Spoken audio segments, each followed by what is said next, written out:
Dostumun tanışını artıq manipulyasiyaya düşmüşdü. O belə deyək də, hardasa 90% üzərində onu manipulyasiya eləmişlər. Adam o piramida sisteminə qoşulmaq istəyirdi. Demək dostlar, o bizdən xahiş elədi ki, siz gedin, o bilirdi ki, bizim maliyyə biliyimiz yetəri qədərdir. Dedi, gəlin siz də bir danışın, görün bu bəlkə real məhsuldur. Biz də dedik ki, problem yoxdur, gedək. Amma əvvəlcə danışdıq ki, yəni qarşı tərəf bilməsin də bizim yəni bu sistemlərdən az-çox məlumatımız var deyə. Getdik, oturduq, danışdıq. 2 nəfər idi, 50 plus yaşlarda. Adamlar özü bizi necə manipulyasiya eləməyə çalışırlar ilk öncə. O təbii ki, o standart A4 vərəqi falanın hamısında çıxır, o heç. İlk öncə bir adi bir çayxanada oturmuşduq biz. Elə bir cavan olaraq bizə məsləhət edirdilər ki, biz SSR dövrünü keçmişik.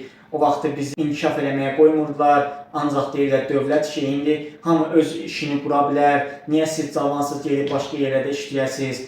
Öz işinizi qurun. Dünya başqa yerə gedir.